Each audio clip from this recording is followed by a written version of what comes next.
perintah Tuhan ini kita harus saling mengasihi. Ini perintah Tuhan, harus saling mengasihi. Bagaimana kita harus saling mengasihi sebagai duplikat dari kasih Allah itu? Bagaimana kita harus saling mengasihi?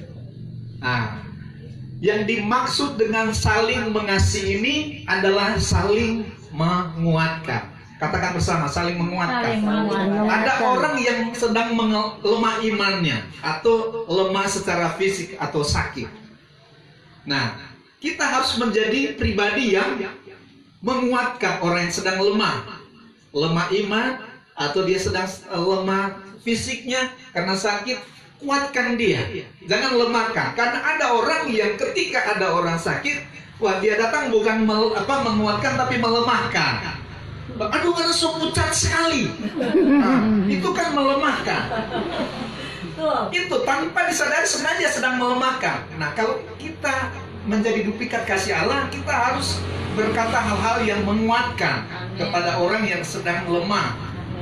Nah, itu kan tanpa sadari. Kebanyakan kali yang katakan itu kali yang Tuhan, kenapa anak so lemah sekali begitu?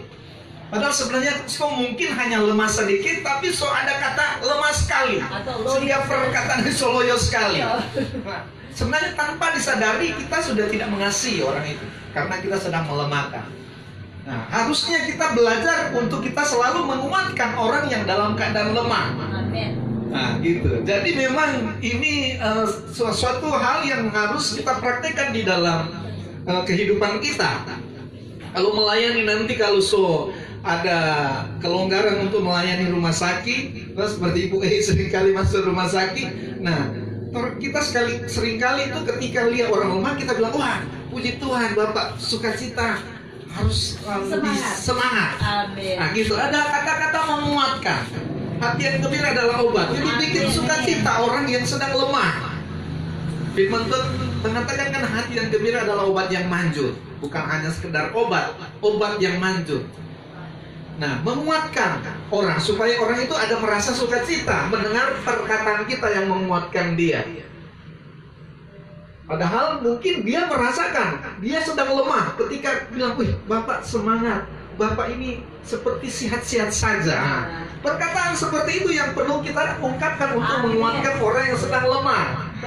Nah, itu kalau kita saling mengasihi seperti itu, saling menasihati. Kalau ada orang berbuat salah, itu bagian dari kita mengasihi. Ada orang buat salah, orang kasih biar, berarti orang tidak mengasihi orang itu. Amin. Amin. Mungkin saudara-saudara seiman ada bikin kesalahan, orang badiang akan.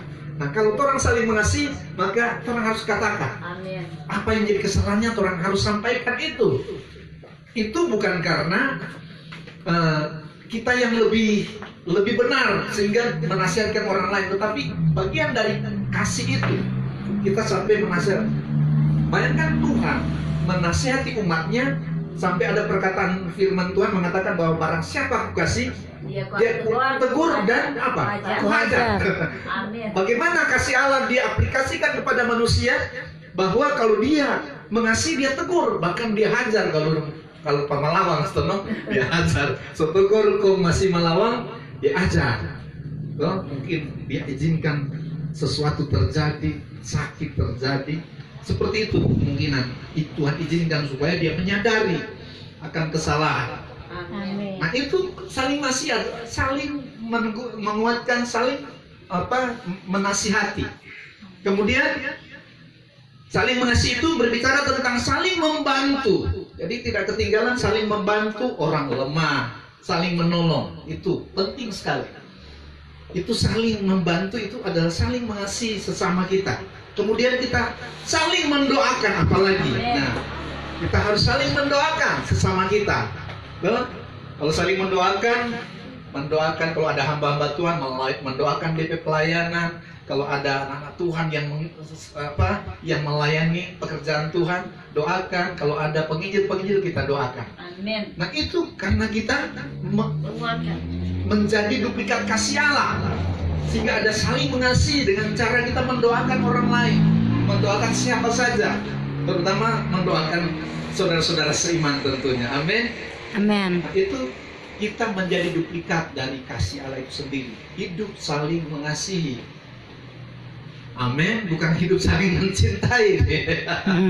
Hidup saling mengasihi. Jadi dia punya praktik itu. Saling membantu, saling mendoakan, saling menasihati, saling menguatkan. Seperti itu. Itu saling mengasihi. Amin. Nah, itu yang firman Tuhan ajarkan bagi kita, supaya kita saling mengasihi. Itu poin pertama. Yang kedua di sini, duplikat kasih Allah terhadap kehidupan kita. Kita harus hidup dalam firman Allah. Jadi hidup dalam firman Allah merupakan duplikat dari kasih Allah kepada kita. Hidup sesuai dengan firman Allah. Di ayat 9 dikatakan demikian. Dalam hal inilah kasih Allah dinyatakan di tengah-tengah kita, yaitu bahwa Allah telah mengutus anaknya yang tunggal ke dalam dunia supaya kita hidup olehnya. Jadi kata di sini bahwa Allah telah mengutus anaknya yang tunggal. Saya sering mengatakan bahwa anak Allah itu adalah firman Allah. Amin. Amin. Anak Allah adalah firman Allah. Dan sesuai dengan Yohanes 1. Pada mulanya adalah firman bersama-sama dengan Allah, dan firman itu adalah Allah itu sendiri. Nah, sementara kehendak Allah itu adalah Allah Bapa itu sendiri. Ketika dia berkehendak, dia menyampaikan firman. Jadi yang disebut anak Allah di sini adalah firman Allah. Yohanes 3 mengatakan, karena begitu besar kasih Allah akan dunia ini, sehingga ia mengaruniakan anak yang tunggal. Jadi kata mengaruniakan anak yang tunggal, dia memberikan firman-Nya. Amin. Kenapa disebut tunggal? Yohanes 1 mengatakan pada mulanya adalah firman. Pada mulanya adalah firman. Makanya dia anak yang tunggal. Dia mula-mula Allah berfirman, maka semua jadi. Jadi kata mengaruniakan anaknya yang tunggal itu memberikan firman-Nya.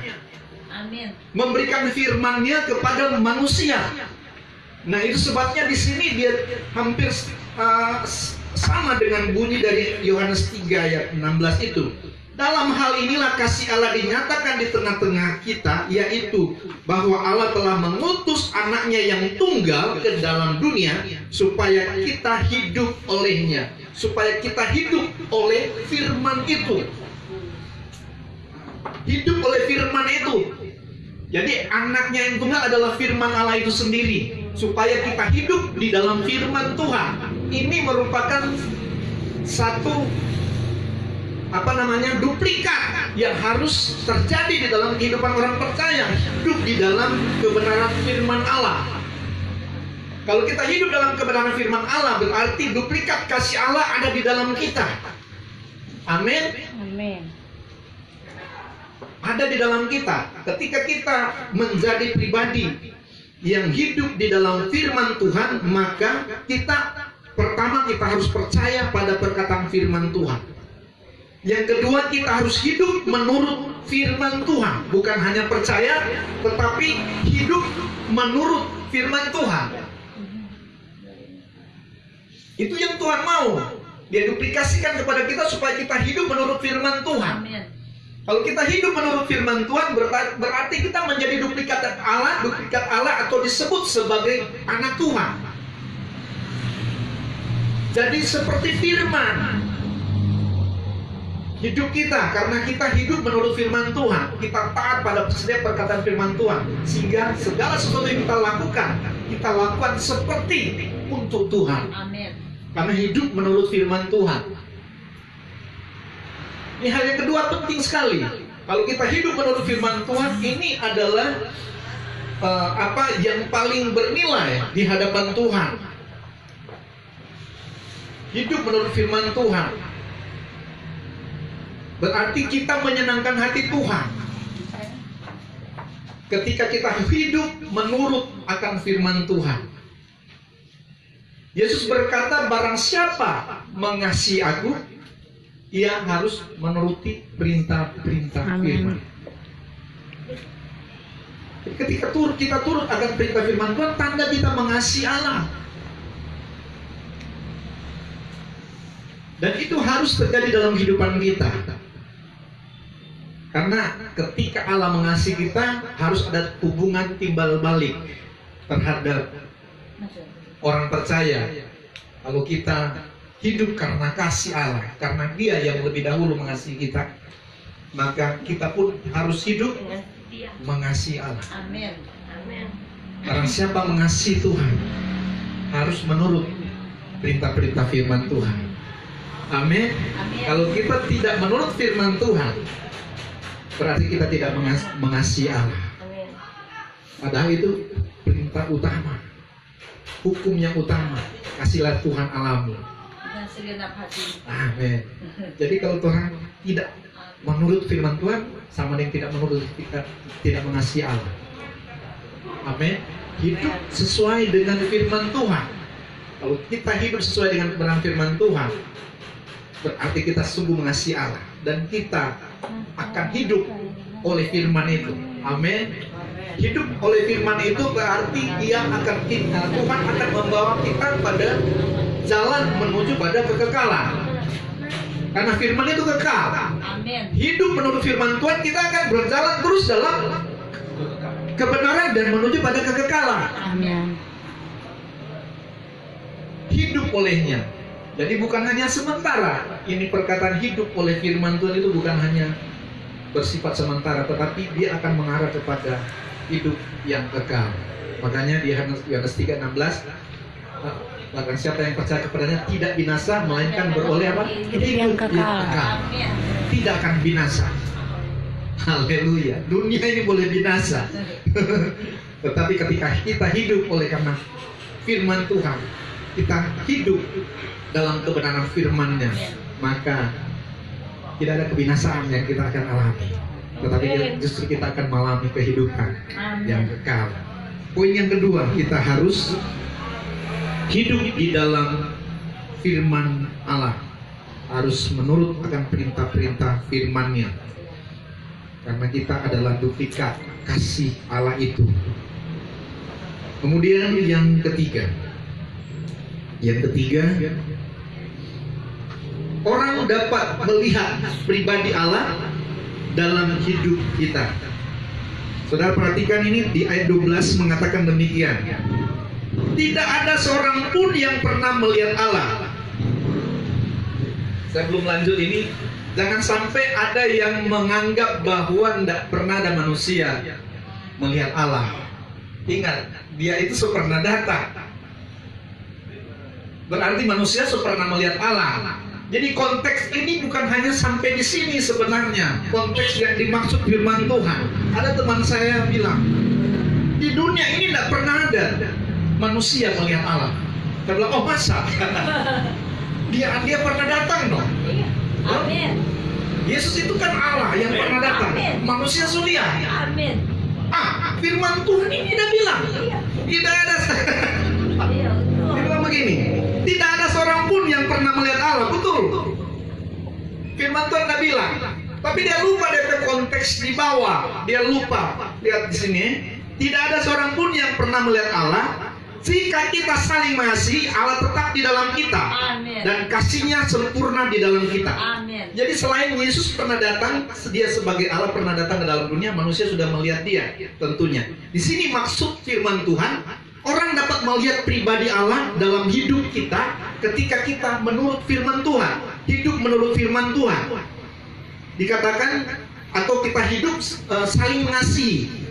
Tidak ada seorang pun yang pernah melihat Allah jika kita saling mengasihi. Jadi ada perkataan, jika kita saling mengasihi, Allah tetap di dalam kita. Amin. Artinya orang bisa melihat Allah di dalam hidup kita, di dalam pribadi kita. Berarti orang bisa melihat Allah, tetapi di dalam pribadi kita, dalam pribadi manusia. Ingat, Yesus itu datang, dia mengosongkan diri kan. Allah datang ke dalam dunia mengosongkan diri, jadi pribadi manusia seutuhnya. Orang dapat melihat pribadi Allah di dalam diri Yesus, bahkan melakukan banyak mujizat. Demikian kita sebagai anak-anak Allah, anak-anak Tuhan, itu Tuhan jadikan sebagai duplikatnya kasih itu. Amin. Kalau kita saling mengasihi, maka gambar Allah nyata di dalam kehidupan kita, dan Allah orang bisa melihat Allah di dalam diri kita. Ini penting. Jadi intinya orang sudah banyak melihat Allah. Selain Yesus pernah datang, tetapi banyak orang juga melihat Allah di dalam pribadi orang-orang percaya. Amin. Kenapa? Karena kita hidup saling mengasihi. Kita hidup melakukan kebenaran firman Tuhan. Sehingga pribadi Allah nyata di dalam hidup kita. Dan orang dapat melihat pribadi Allah melalui kehidupan kita. Amin. Amin. Haleluya. Nah, itu sebabnya kita lihat di dalam 2 Korintus 3.